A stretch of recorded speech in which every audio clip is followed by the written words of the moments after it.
customer service.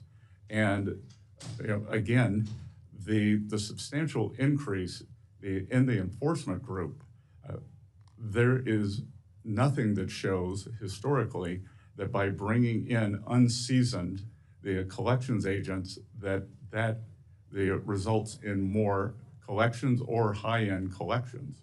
It would be like sending in a junior high school student to try to do a college level class. That becoming a high-end IRS collections agent is something that one grows into. So I believe through smarter IT, through this AI boom, that we can use that to enhance collections. And I would expect that collections would continue to be very robust as they were this year. Chair now recognizes the gentleman from Arkansas, Mr. Womack, for any questions he has. Thank you, Mr. Chairman. And thank you, Mr. Secretary, for your service and for being here today in front of my colleagues. I'm going to ask a question that I'm sure you've never been asked before, but I'll give it a try here. When is X date? Congressman, we are, as I said earlier, we still take in a large amount of the paper returns. So every Friday, I get a summary, and if you can believe it, as you know, tax day was April 15th. We are still tallying that. So that we will share with Congress when we believe we are approximating that date. So that will be forthcoming. But I will tell you, just as an outfielder running for a fly ball, we are on the warning track. And when you're on the warning track, it means the wall's not far away. So it's not today, may not be next week, but it is fast approaching. And of course, the United States government will never default. That we will raise the debt ceiling, and Treasury will not use any gimmicks. We will make sure that the debt ceiling is raised. You have already answered a couple of questions about the president's budget, and I'm going to ask maybe a little differently. The president's budget request for fiscal 26 looks very different from President Biden's budget just last year, and I have been a longtime proponent of getting our fiscal house in order, and I applaud the president's attempt to get our fiscal house in order. During my tenure as chairman of the House Budget Committee many years ago, I co-chaired the Joint Select Committee on Budget and Appropriations Process Reform, and many of our recommendations are included in Trump's requests. It's no secret we're heading toward a big and needed change within the federal bureaucracy. That said, his budget request for the Treasury is $11.5 billion compared to FY25 enacted at 14.2. Now that's a 19% decrease.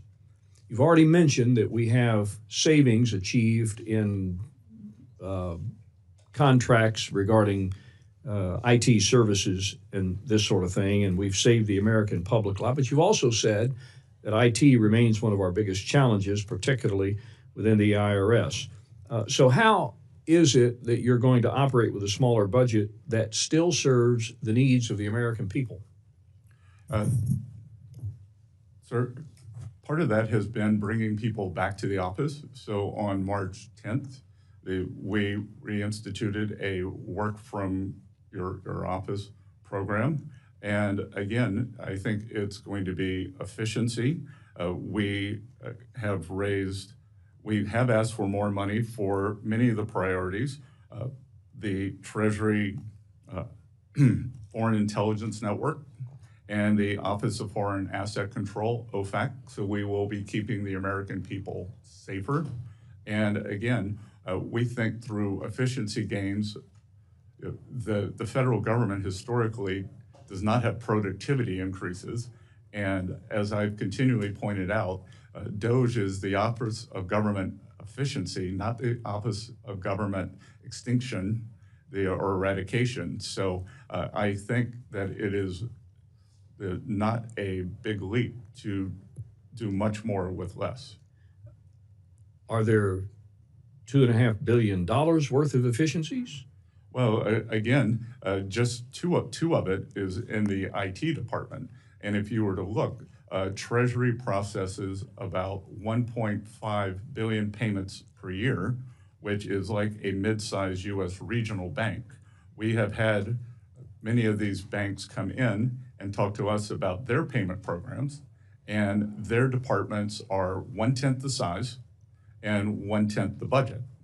So allowing for the redundancies that we would need as a government agency, then we think that we do need to be bigger and more fulsome, but there are substantial savings to be had.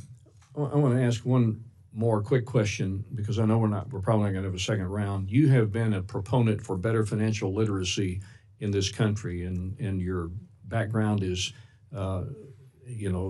evidence of that. Quickly, can we do a better job in this country of educating young people on matters of financial literacy?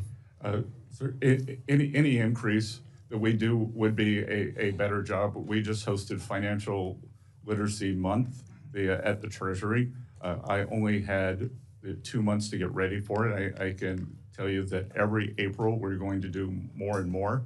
But the key to financial independence is financial literacy, making good choices, and not, I don't think it comes from more regulation. I think it comes from more financial education. Thank you very much. The chair now recognizes the gentleman from Wisconsin, Mr. Pocan, for 5 minutes. Great. Thank you, Mr. Chairman. And thank you, Mr. Secretary, for being with us.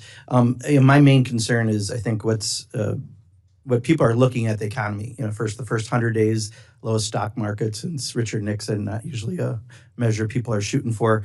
On tariffs, the fact that last year we had an effective rate of about 2.5%. I think the Yale Budget Lab, and I believe you went to Yale, has said that effective rate is closer to 28%, the highest since 1901. I know that some of that's changed because the tariffs are on again, off again, some on again, some off again.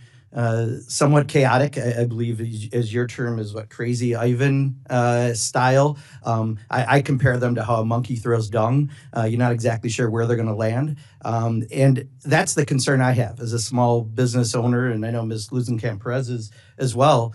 I've got small businesses really worried.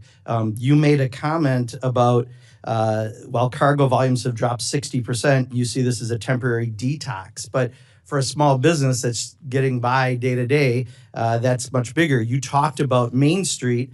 We want to finally focus on Main Street, not Wall Street. I think you were at a global investor conference in Beverly Hills yesterday. That's the cocktail party where you mentioned the crazy Ivan theory. And before that, you were at a JP Morgan Chase World Bank private investor summit. All those things are not Main Street, right? Main Street is an auto body repair, a specialty printer. So my concern is on the tariffs. Who pays tariffs, Mr. Secretary?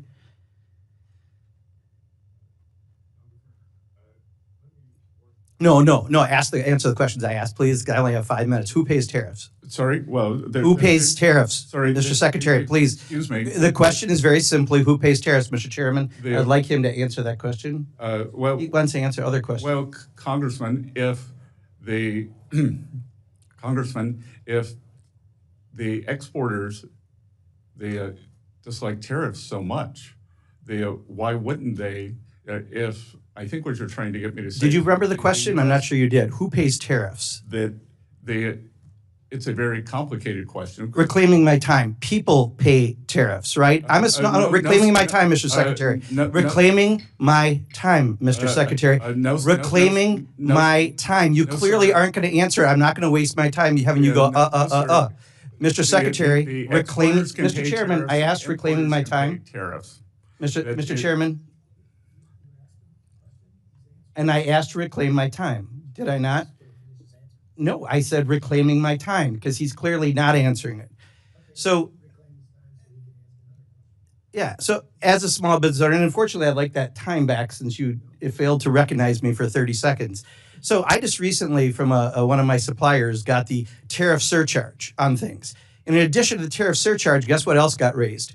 American-made walnut plaques.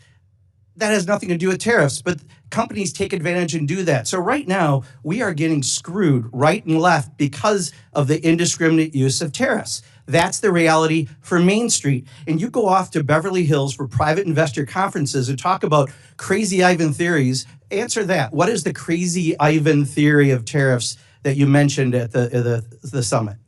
Well, first of all, sir, I've had meetings with more than 50 small lenders. So I want to clarify that. I would also say that in game theory, strategic uncertainty, of which you seem to like the name Crazy Ivan. Well, it's your words, correct? Didn't you use Crazy Ivan at the Well, you've used it 5 times.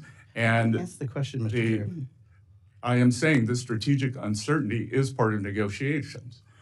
Should we say, okay, here's what we'll accept. Please take this. Okay, I've got your answer. Thank you. I'm going to reclaim my time again.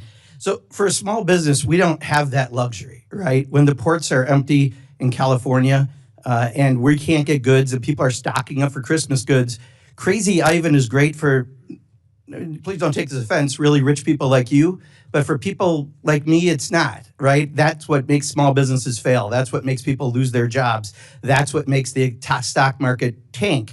So I'll ask one more time, who pays tariffs? Sir, the history would show that it is a complicated mix of who pays the tariffs over various times. So that's exactly the problem. If your answer, and you are a very educated person, you have a very impressive bio, cannot answer the question who pays tariffs because you won't answer that, and you say it's a complicated issue. It's not complicated. Consumers pay Trump's tariff tax. That's the reality. And I'll yield back, Mr. Chairman, but I do think next time if I ask to yield back, I would appreciate having my time yield back. Chair now recognizes the gentle lady from Iowa, Ms. Hinson. Thank you, Mr. Chairman. Good morning, Mr. Secretary. Thank you so much for taking the time to come and answer our questions. I appreciate what the Trump administration is doing to try to level the playing field for American consumers and restore our economy to where it needs to be. So I really appreciate the work that you were doing to make that happen, Mr. Secretary. And I certainly, as an appropriator, recognize the importance of making sure that every tax dollar is spent appropriately. And I appreciate your opening comments as such. So with that, the GAO estimates the federal government loses between $233 and $521 billion annually to fraud. Those are alarming numbers, hard-earned tax dollars just wasted. President Trump has certainly acknowledged the absurdity of this level of waste, and he signed Executive Order 14249 to protect America's bank account against waste, fraud, and abuse. And I was proud to support this effort by introducing a piece of legislation to codify that, the Protecting American Taxpayers from Wasteful Spending Act. One of the provisions of this EO is directed at your department, the Department of Treasury, to establish pre-certification and pre-award procedures across the federal government to prevent fraud and improper payments. So can you define for the committee today what an improper payment is and some examples of what you're seeing and why these procedures were not already in place before, Mr. Secretary? Well, it's a bit mystifying why they weren't in place. And what we are seeing is that there was a very complacent upper level of management in many departments across the entire government. What I can say at Treasury, that of the 1.5 billion payments we send out every year, they're required to have something called a TAS, a Treasury account symbol. We discovered that more than one third of those payments did not have a TAS number. So as the Appropriations Committee, you should be shocked by that, because how can a payment be tracked back to an appropriation? Only through the TAS number. So there was no accountability. So that is why the 450 organizations that sit above Treasury, where Treasury acts as the paymaster, are unable to pass an audit. So we have the crackdown on that. Every payment now requires a TAS number. Very simple. And I will tell you that the mid-level employees who I have had come into Treasury to talk to me about that feel liberated. That they tell me, I've been here 20 years. I've always wanted to do this. I've been here 14 years. And they feel as though they now have agency and are making a difference towards saving the American taxpayer money. So this is not only a complacency issue that you've fixed, but it's a morale issue for these employees who are helping to make the department much more efficient for taxpayers. They're very energized by their participation. Yeah, it's certainly unbelievable when you think about that this was not in place, and certainly it's we've got lots of examples from the previous administration of some of those catastrophic failures. Who would you say is benefiting from those improper payments, and how could a government agency really justify standing idly by while those errors were seeping into our system and making our government less efficient? Can't speak to who was benefiting, but I can just speak to the attitude that has been shaken up, that this is okay, this is not okay, and this is taxpayer money, and we are charged with protecting it. What other plans are in place to help implement that executive order? You've talked about the Treasury account symbol. Are there other things in that executive order that you are executing on today? The president, as you mentioned, has passed. We are trying to go more paperless with the checks, with the very important checks that the citizens across the U.S. receive, whether it's Social Security, veterans benefits, tax refunds. There is a substantial number of those are stolen. So the president has issued an executive order to try to make that more electronic. That will protect the integrity of those payments as well as cut down on costs. Have you been able to claw back any improper payments for the taxpayer, reclaim those dollars? Yes, we've called back tens of millions of dollars. Tens of millions. Well, look forward to continuing to work with you to improve those efficiencies and execute on that executive order. Appreciate the work you're doing at Treasury, Mr. Secretary. Thank you. Thank you. I yield back. Thank you, Ms. Henson. Chair now recognizes the gentle lady from Washington, Mrs. Glusenkamp-Perez. Thank you, Chair. And thank you, Secretary Bessent, for being here. So I ran an auto repair shop before coming here, and I know that people who are turning wrenches, who are filing an earned income tax credit or tax return, they're about 4 times more likely to be audited. And I'm wondering if you could talk to me about what the plan is for ensuring that regardless of what income strata you're in, your probability of being audited is equitable. Well, the Congresswoman, I think that was one of the problems with increasing the enforcement. There was nothing to say that there would have been more enforcement at any distributional level. So that what you were saying is that those receiving the earned income tax credit are more likely to be audited. That would have just meant more auditing.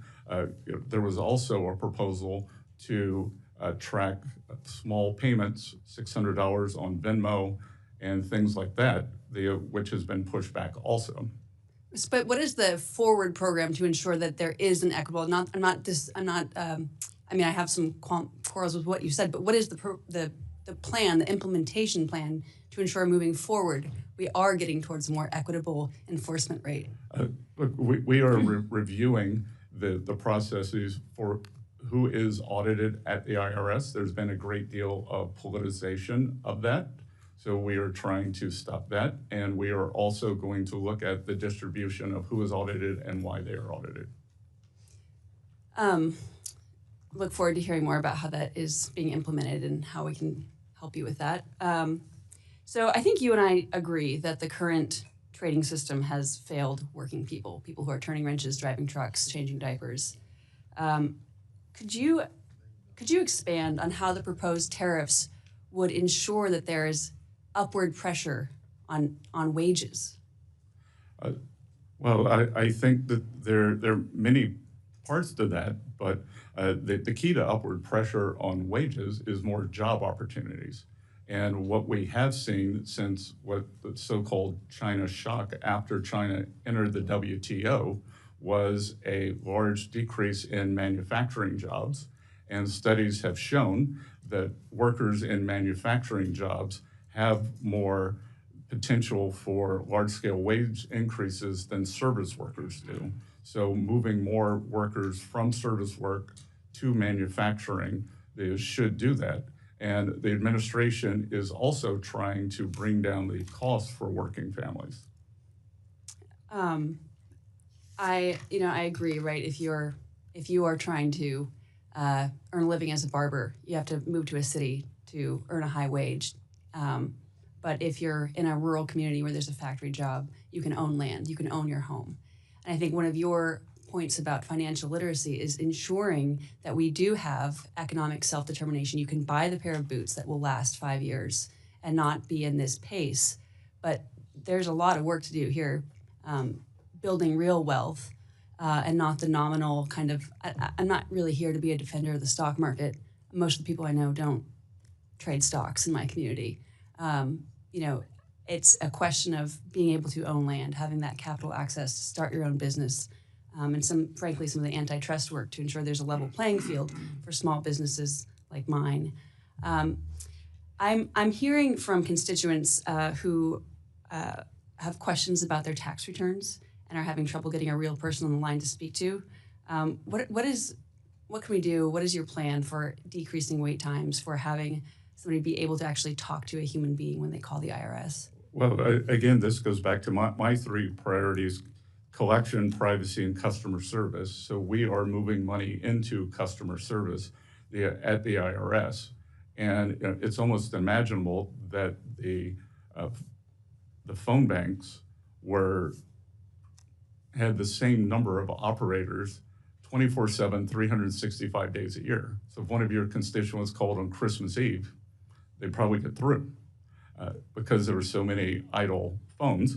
If they called on April 14th, there was no surge to help them. So, as President Trump has repeatedly said, this is a common sense administration. So we're going to have common sense for the IRS. Playoff season is from January 15th to April 15th. Game days April 15th, and we're going to make sure that it's better staffed then. Thank you. I yield back. Thank you very much. Chair now recognizes the gentleman from Texas, Mr. Cloud, for his 5 minutes of questions. Thank you, Chairman, and thank you, Mr. Secretary, for being here. I think it was Albert Einstein who said that you can't solve problems with the same kind of thinking you used when you created them. And that's one of the things I certainly appreciate about you and the Trump administration and what you're bringing to the table. For a long time, we've seen the managed decline of America. And while many who run for positions that we hold will campaign on the need to do something, what we've seen is too often, and even because some of the politicking we've seen today, for the sake of politics, we've not been able to do the big, hard things that we need to change course and get us out of the $36 trillion debt pathway and growing pathway that we're on, leading to that wall that you talked about. The American people have watched this all play out, realizing that their nation's been in decline and seeing what they thought was kind of the promise that if we put the experts in charge, they would run the government, we would have a regulatory pattern that worked, the wealth gap would close, America would be strong, and that has not happened. What did the experts get wrong that you're correcting? Well, sir, under President Trump's first administration, the wealth gap did close. That the bottom 50% of households by net worth saw their net worth increase substantially more than the top 10%. And we are aiming to do that again. That under President Trump's first term, hourly workers' wage gains were higher than supervisory workers. And look, what people got wrong was the shock. And there was this terrible policy of, it was essentially compensate the losers. And I do not think that the American workers are losers. They were simply cast aside as the necessary collateral damage in this unfettered free trade. And the free trade is not always fair trade, and we can see that from the large surpluses that these countries are accumulating on the other side. So we are aiming for fair trade to bring back high-paying precision manufacturing jobs to the U.S., and we are doing that. We're using tariffs, but we were also using the substantial deregulation, energy dominance. So we want to continue to make the U.S. an even more attractive location for manufacturing. It's interesting you talk about manufacturing. I think it was in 2008, the intelligence community put out a report. I talk about it a lot because they said the greatest transition of wealth, power, and influence is happening right now. And this was some years ago. They said we expect it to continue, and it was going from the Western countries to the Eastern countries. And they said it was happening because we were sending manufacturing overseas and we were sending oil and gas revenues overseas. And yet they said it was like an unsolvable solution, yet we have the Trump administration who's coming in and solving what seems to be not an easy solution, but a very clear solution in bringing manufacturing back and bringing oil and gas back. And appreciate it. I wanted to ask you, because there was a comment about the bond markets, and certainly that's really is a concern. We need to make sure that they stay strong and that the dollar stays strong. Are the bond markets more affected by the tariffs and the concern we see in them now? Are they more affected by the tariffs or out of control debt and the fact that Congress can't seem to get our fiscal house in order? Well, I will tell you that the large stock of government debt is why I'm sitting here now, as opposed to back in the private sector. I became so alarmed by what was going on under the previous administration, this deficit that we had, highest ever, that when we weren't at war or weren't in a recession, and it's unsustainable. And I thought it was deeply cynical. And if we'd done it, if we continued it, then we would have gone into a malaise where we couldn't grow ourselves out. We would have probably been forced into looking more like a European-style economy, very high government spending, lack of innovation, and lack of mobility. And that would matter for us here at home, but certainly even for the world, because we've kind of been the innovation engine of the world. Yes, sir. But what we've created in the U.S. is this barbell economy, and the Trump administration is attempting to remedy that. On one side, we have financial services and the tech sector, which are forward-looking and the envy of the world. On the other side, we are a natural resources economy led by energy, which the previous administration, they stopped permitting for LNG facilities. But the arc in between is what we were missing, are these manufacturing jobs, and that's what we are trying to bring back. Thank you, Mr. Secretary. Thank you. The chair now recognizes the gentleman from Maryland, Mr. Ivey, for 5 minutes of question.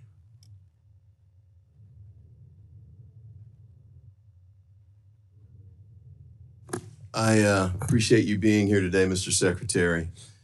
Want to ask you a few questions about DOGE and the role it's playing at Treasury. You came into office, I guess you were sworn in on the 27th, was it? You were confirmed by the Senate on the 27th? Is that about right? 28th. 28th? Okay. And then you started working at Treasury immediately after that? All right, and DOGE began working there as well with respect to the payment systems?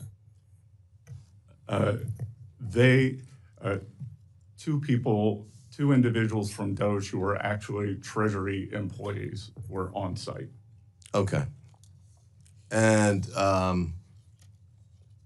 believe you were approached by the highest ranking career official at Treasury, David Lebrick. Am I pronouncing his name correctly? I believe it's Lebrick.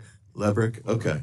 What was the nature of that conversation? I assume this was about the DOGE issue, but tell me briefly what that conversation was about. Well, that conversation was about a discussion of the payment system. And when I go back to what I didn't know, I think I walked in the office around 3 p.m. and I think he and I were having a conversation at 4:30, and I got to ask for the short version. Oh, no. Okay. But I will tell you that when we were talking about the tasks, that it was people like this individual who were hitting send on the payments. So, I've come to find out that he's part of the Okay, I apologize. I'll have to get that later from you. Yep. Feel free to send in substance of the discussion in a letter. But I guess what I was going to ask was, you just mentioned there were two people who were working with respect to DOGE at the time. Yes, sir. And Mark Elez was one of those? I'm not sure. Not sure? You're not familiar with that name? I don't recall that name. I interviewed Tom Krause and personally recommended him to work at Treasury. Okay. Well, Mr. Alez had worked at Mr. Musk's SpaceX company. And the Wall Street Journal issued a story, I think around February 7th, that talked about statements that Mr. Alez had made in the prior year. One was, you could not pay me to marry outside my ethnicity. Another was that he wanted to normalize Indian hate. The third was, just for the record, I was racist before it was cool. And another was, I just want a eugenic immigration policy. Is that too much to ask? This man resigned shortly after that article was published, but you don't recall him being there? Congressman, I did not recall that individual's name, but that individual was terminated. He was terminated, okay. Well, I appreciate that. Although it appears that he then later turned up that he was rehired, I guess, and that he's continuing. Not by Treasury, sir. Okay, but he was continuing to do work for DOGE, but in this instance, HHS and 3 other departments. You have no idea. I didn't follow his career. Okay. Well, you didn't catch J.D. Vance saying that he didn't think he should be terminated? Did you miss that too? I don't recall that. All right. Do you recall Mr. Trump saying that he should have a second chance? I don't recall that. No. Okay. And do you recall Mr. Musk saying he should be given a second chance as well? No, sir. All right. Well, I guess the main question too here is, what exactly was the vetting practice that you had in place before you brought on these 2 people and gave them access to the payment system, which is $6 trillion? Well, sir, they did not have access to the payment system, or perhaps we have a different definition of access. They only had read-only abilities, and it was they were there for tech support to look at the payment system, the ERP system, just like any private enterprise. Is this an individual that you would have brought on even in that capacity if you'd known that he'd made these statements prior to him becoming part of that team? Congressman, that I think it's very difficult to monitor everyone's social media. That's not what I asked. If you knew that he had made these statements, would you have brought him on in the capacity that he had at the Department of Treasury? I think the Office of Personnel Management would have flagged that. Would you have brought him on? Sir, again, I'm not going to speculate. The chair now recognizes the gentleman from New York, Mr. Lalota, for his 5 minutes. Thank you, Mr. Chairman. Good morning, Mr. Secretary. Good to be with you this morning, sir. I'd like to use my time to talk about taxes and trade. As head of Treasury, you advise the president on taxes and trade, sir? On both, sir. Among many other things, yes. Of course, yes. And Mr. Secretary, in your estimation, how did President Trump's 2017 signature tax bill affect American job creation, employment, and wage growth? Mr. Vice Chair, it provided a substantial non-inflationary impetus to the economy, which resulted in real wage gains on a non-inflationary basis for the American people and a robust economy. I would add, I'm with you 100%. I'd add some data into there. 4.9 million jobs between the passage of the tax bill and the COVID pandemic. Employment rates dropped from the 4s to the 3s, and we had a lot of wage growth, especially within the middle class. And that sets me up for my next question. Congress now is considering extending those tax cuts, which expire at the end of this calendar year. Would that be a good idea, Mr. Secretary? Congressman, what Congress is considering is making them permanent, which is a better idea. We're considering a lot on that tax bill. We're also considering SALT, which I think is an awesome idea as well. But nevertheless, on the greater bill, public polling suggests that you're right, and that 8 of 10 Americans agree that extending those tax cuts are a good idea, recognizing that they help grow wages, they help lower employment, and help personal wealth. But I want to use the remainder of my time to talk about trade policy, Mr. Secretary. Is it true that America's trade deficit is about $1.2 trillion? Approximately, yes, sir. And with China, Mr. Secretary, about $300 billion? Yes, and I believe it may have increased slightly. Yeah. And Mr. Secretary, what impact is China's exploitation of child labor and near slave-like labor? What impact does that have on the trade deficit? Well, sir, that it creates an unlevel, aside from the values problem that Americans do not believe in this behavior, that it creates an unfair trading advantage. And we can see that from the size of the deficit, but more importantly, from the size of the large surpluses they're accumulating. And Mr. Secretary, what impact does China's notorious theft of America's intellectual property have on our $300 billion trade deficit? Well, I think that is a problem for not just the U.S., but for every other country.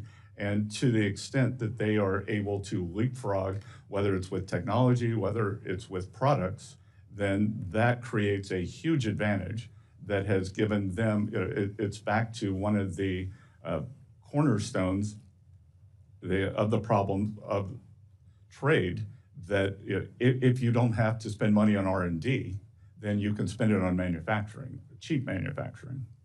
And Mr. Secretary, are tariffs a tool to reduce America's trade deficit, specifically with China? Yes, sir. And are they also a tool to protect American jobs, Mr. Secretary? 100%. And Mr. Secretary, you could probably tell by how far I sit in the dais, I'm somewhat new to Congress, but yet hypocrisy still offends me. And there's a lot of double talk and hypocrisy in this town. I'm going to read you a couple of quotes, Mr. Secretary. I'd like you to tell me if you think President Trump or somebody from the administration has said it, or if you think Senator Schumer has said it on tariffs. Quote, tariffs are a necessary step towards addressing the unfair imbalance of China's trade relationship with the United States. Did Schumer say it or did Trump say it? I would imagine the president. Schumer said it, sir.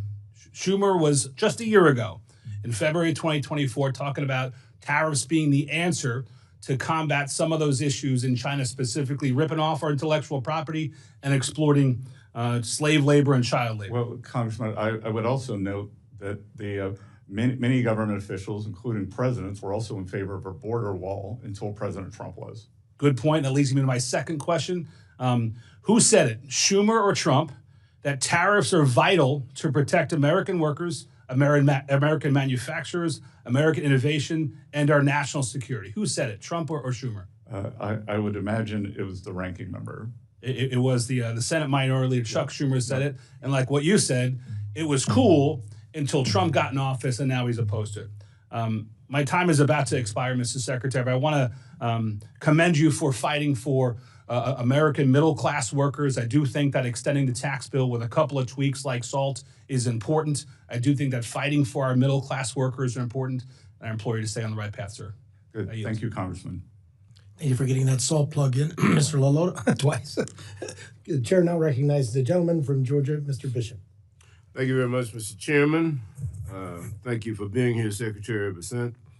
I wanted to ask you some questions about the reports that the administration is cutting IRS workforce roughly in half with a goal of 50,000, including many of the frontline enforcement positions. A recent study concluded that this would result in a loss of $19 billion in foregone revenue just in 2026 and up to $350 billion over the next decade. Such substantial cuts in staffing could cause reductions in voluntary compliance as taxpayers will feel emboldened to cheat on their taxes. And an IRS official previously testified that a simple 1% decline in the compliance rate translates into $30 billion in lost revenue for the government. If the administration is truly concerned about reducing the federal deficit, as you indicate, why would it consider staffing reductions that reduce the IRS's capacity to collect much-needed revenue that could be used to reduce the deficit or pay for critical services? A recent Treasury Inspector General for Tax Administration's report indicates that the IRS compliance workforce would be drastically hit 31%, with revenue officers at 18%. They are paying the maximum taxpayer compliance responsibilities that are needed for revenue for the government. It appears that 31% of the reduction in force, and I think since January, the federal workforce has been reduced, and IRS started out with 103,000, and now it's down to 91,600, which is an 11% reduction in the workforce. That's 31% loss in revenue agents, 18% loss in revenue officers, 10% loss in contact representatives, and 10% loss in tax examiners. It seems to be really, really foolish to pursue that. Can you tell me why that makes sense? Briefly. Sir, so I think there are two things here. There's the actual decrease that you just cited, which is about 11%. And then if you could tell me where you're getting this number that there's going to be a 40 or 50. The IG's report. Sorry? The IG's report. There's going to be a 40 or 50% decrease because, sir, I will tell you. That was the goal. Before I took this job, I didn't particularly like the term fake news. Now that I have it, I think it's probably not strong enough. Okay, because on March 22nd, let me change the subject. Let me move to another subject, Mr. Secretary. Thank you. Mm-hmm. If you want to elaborate, you can. You can send us. I'll be happy to have my office. Let me say that since this administration has come to the White House, the price of groceries has increased by 0.5% in only 2 months. According to a recent report by the Groundwork Collective, the price of meat, poultry, fish, and eggs has grown the fastest, up 2.9% since January of 2025.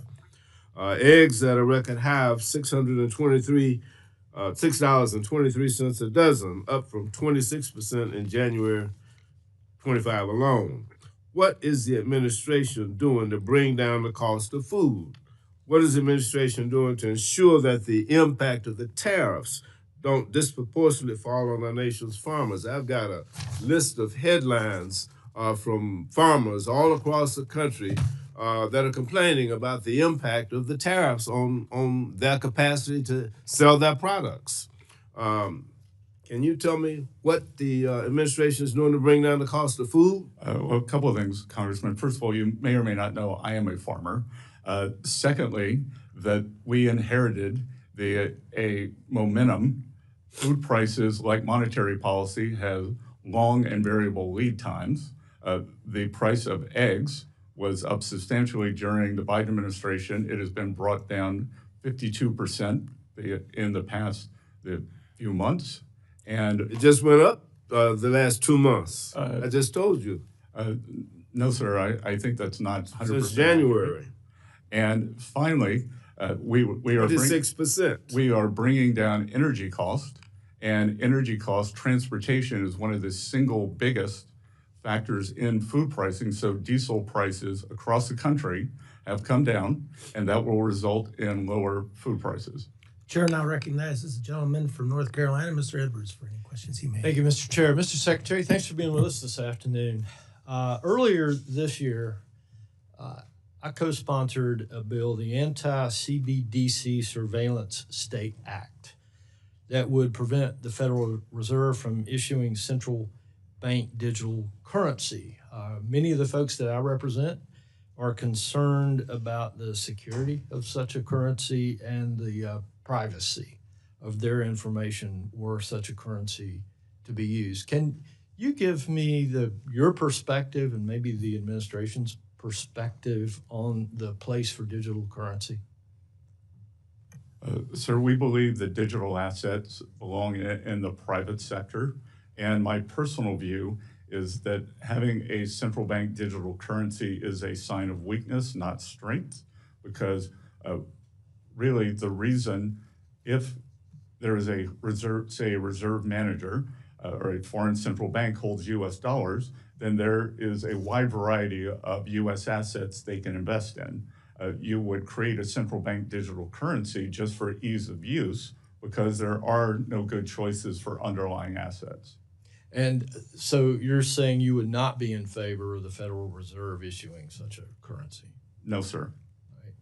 Thank you. Can you tell us real quick, at what point do you believe that our debt levels would no longer be sustainable?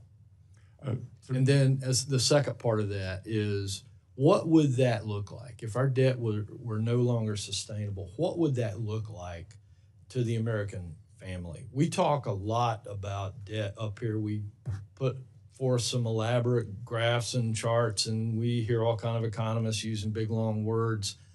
I need to be able to describe to the people back at home what that might look like in their lives were we no longer sustainable. Well, it would look like a sudden stop in the economy as the credit would disappear, as markets would lose confidence. And I'm committed to that not happening. And again, a tipping point in debt sustainability is very difficult to pinpoint, but what is not difficult to pinpoint is a trajectory. And the trajectory is unsustainable when and if the markets were to rebel against is very difficult to know. I think, just as I talked about the warning track for the X date, I think it's very important not to go on the warning track, and we've got to get to the other side of this and start reducing the debt. And the debt numbers are indeed scary, but the Secretary Yellen and I both agree that it is the debt to GDP that is the important number. So we are trying to both control the absolute level of debt, pay it down, but also grow the GDP. And so I applaud your approach towards the debt. Give us an idea of where is that tipping point? How close do you think that we might be to that? Again, sir, I think what the market, having been in markets for 35 or 40 years, what the market is more concerned about is a trajectory. Are you on a trajectory that is unsustainable, or are you, as we said during COVID, bending the curve? So the goal here is to both bend the curve, but to grow the denominator and use growth and spending constraint to solve this problem. And thank you for that. And as part of the president's cabinet and seeing more inside what's taking place than any of the rest of us, what role would you say that DOGE is playing right now in prolonging that tipping point and reversing our fiscal trend? Well, I think DOGE or any other measure to constrain the spending is admirable, important, and necessary. And if we don't do that, as I've said,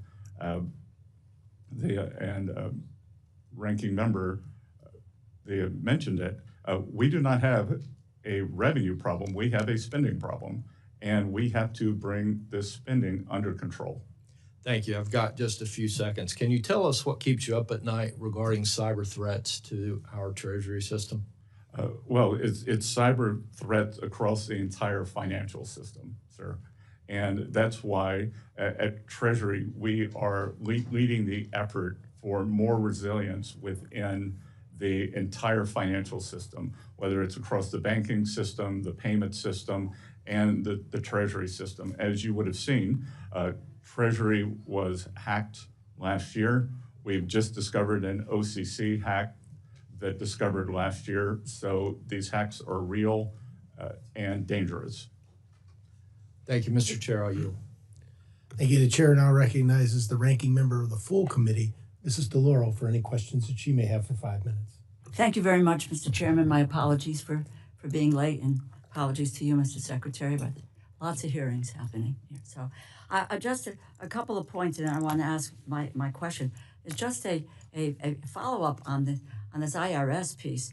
I think it's very interesting that, well, first of all, I totally disagree with you, Mr. Secretary. We have a revenue problem, and that's where the IRS comes in.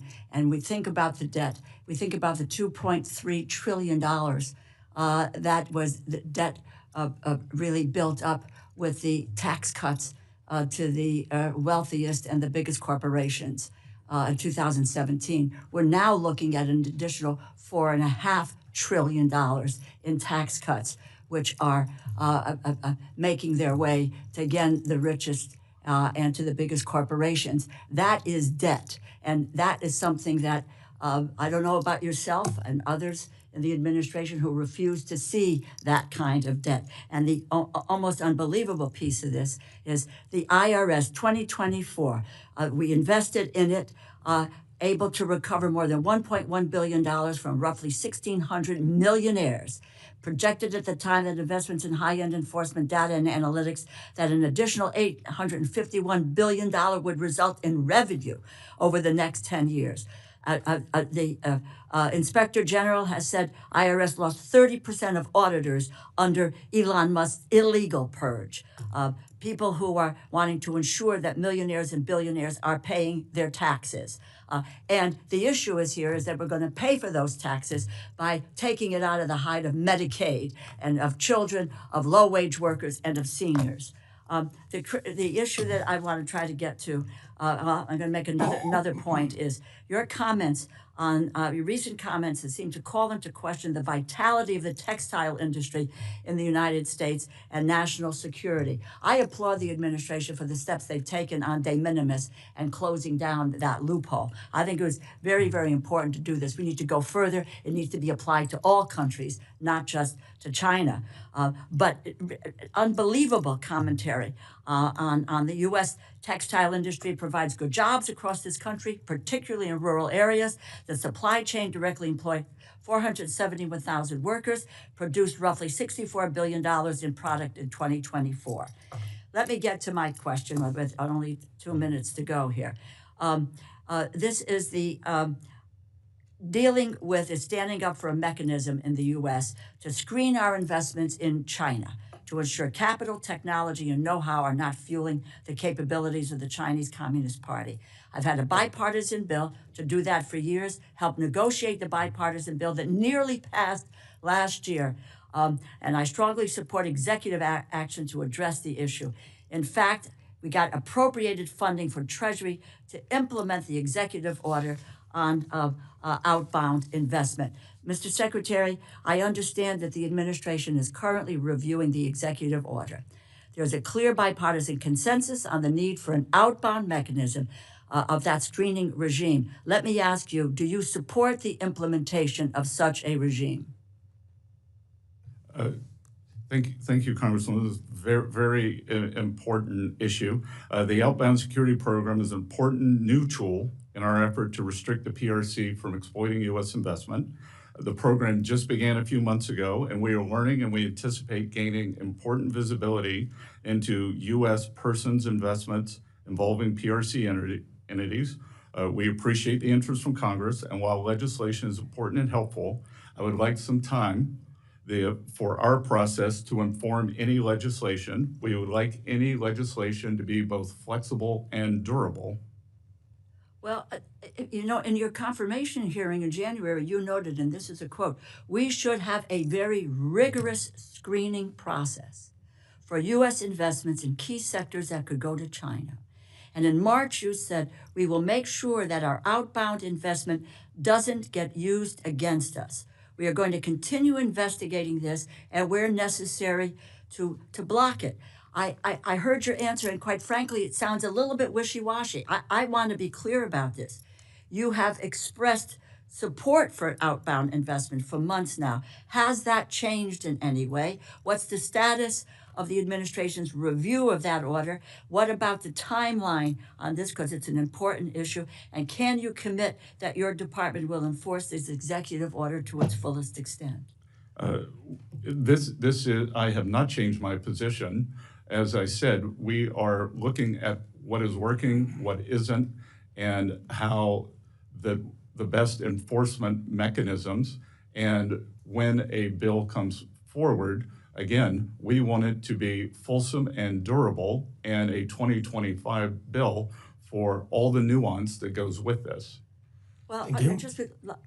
I'm out of time, but please understand, we have bipartisan support. It made it into the continuing resolution, but for the influence of Mr. Musk, and it is critically important for our competitive edge. And I don't believe there's any reason for the administration to roll back. My hope is that we will move forward and keep the pressure on in order to be able to preserve our competitive advantage and not cede to the Chinese So economy. we're in complete agreement. Thank you.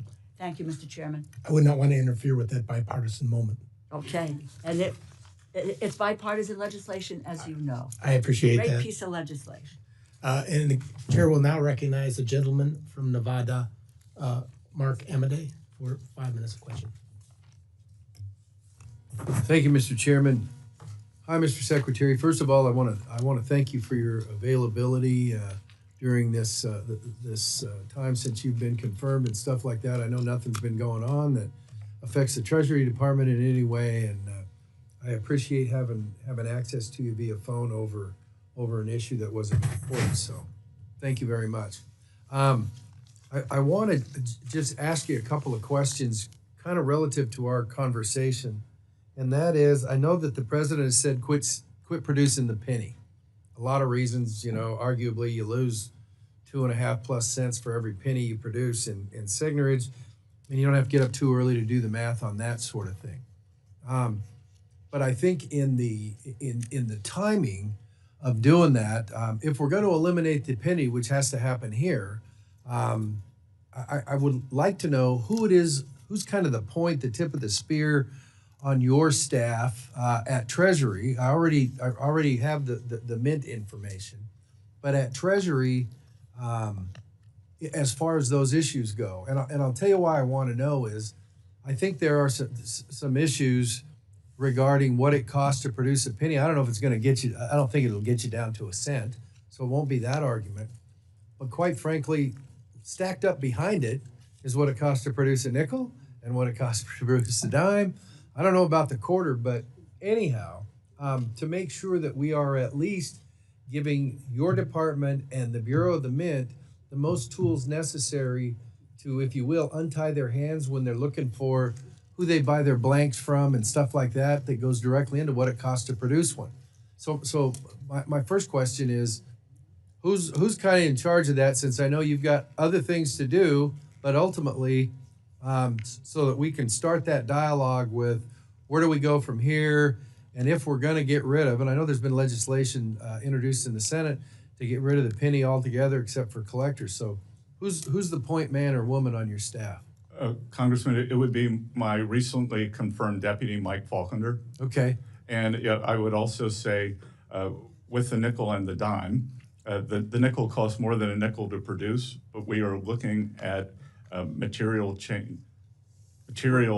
changes in the materials that would reduce the cost to or below a nickel, and then I believe the dime is profitable. And I guess that brings me to there is legislation you might want to warn your recently confirmed deputy. HR 1278, bipartisan, gives you guys the chance, without coming to us every time, to basically make changes in the metal of that sort of stuff so that you can keep ahead of those sorts of things. So if you would, unless it's sitting here, whatever, it's like, hey, we're going to be calling you up. The idea is to solve the problem, if it's solvable, and move on from there so you guys can do other things with your time. Yes, sir. We've been reviewing that. Good. Glad to hear that. So have you taken a look at the Senate bill that says no more pennies? And I guess other countries have rounded up to the nearest 5 cents. And my research says, well, it wasn't the end of the world. So well, sir, we are also encouraging rounding down. Okay, that's good. Great answer. You know what? I'm going to reward good performance. I yield back, Mr. Chairman. Certainly appreciate that, Mr. Amade. I understand you have the hard stop at 11:30. I'd like to honor that. I want to be fair to my fellow committee members, though, in doing so. not all of us will be eligible for a second round, but it's certainly my ranking member, Mr. Hoyer, would request that he have a chance to ask you another question before the stop. Mr. Secretary, first of all, let me say that I believe the Congress is being taken for granted in the policies being pursued. I think, frankly, some illegal things are being done. Not by you, I'm just talking about the administration in terms of federal employees. I represent 77,000 federal employees who came here to work for the government, and that's why they're here. I've worked very well with Republicans throughout my career, which is now in its 45th year. I want to do that some more because I think that's the best interest of the country. I believe you're one of those who has a shot at keeping us on a somewhat even keel. I mean that as a compliment, but obviously it's also a concern.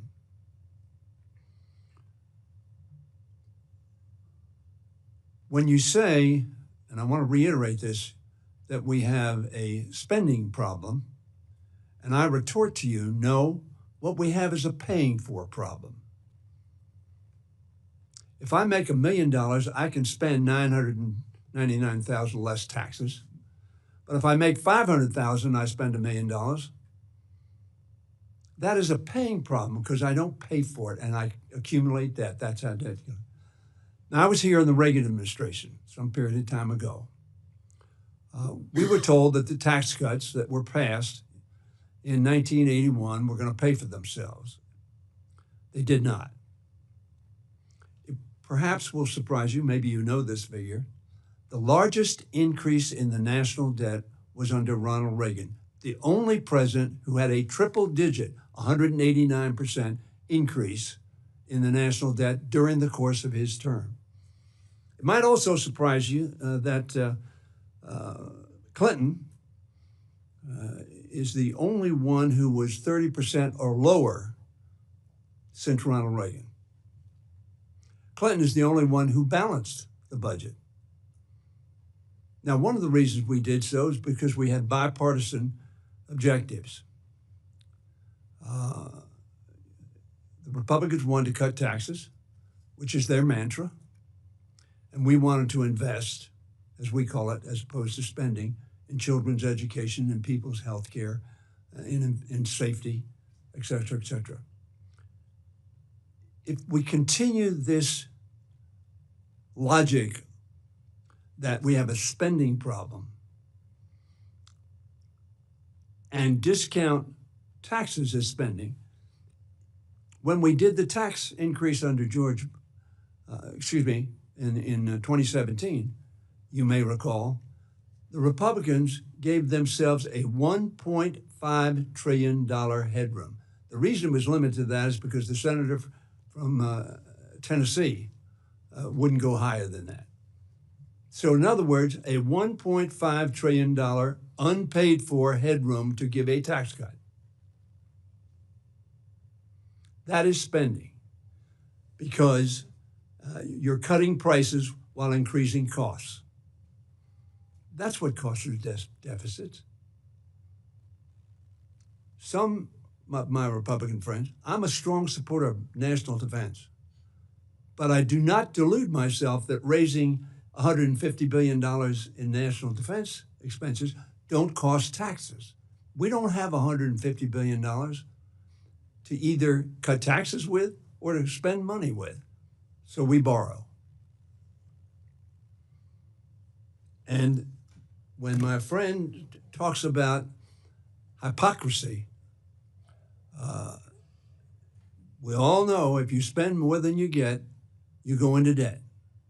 And that's what we do as a country on both sides of the aisle. And we need people like yourself to be honest with those with whom you work and honest with the Congress of the United States in terms of the ramifications of the actions. I know you are a strong supporter of permanent increase. You're not a strong supporter of paying for it.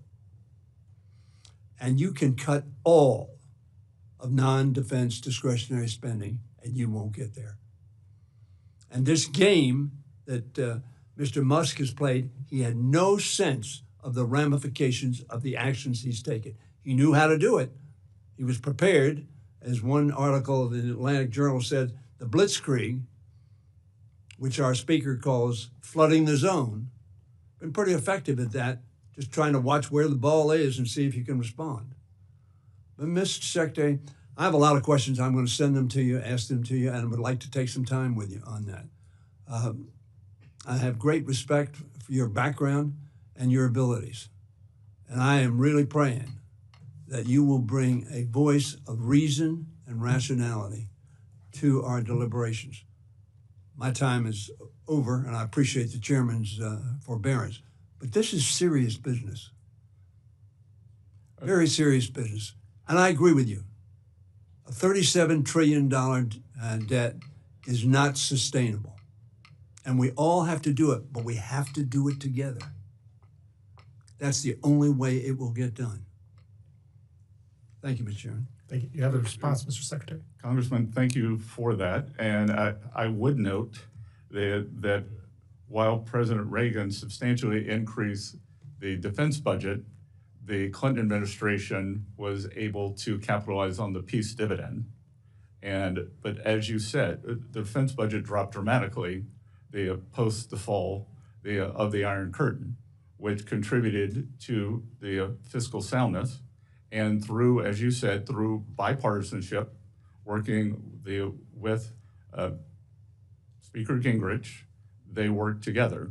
So I would hope that we could do that again. Which, by the way, cost Gingrich's job. The right wing of his party was incensed that he did that. And what it did was had a rational policy because both sides participated.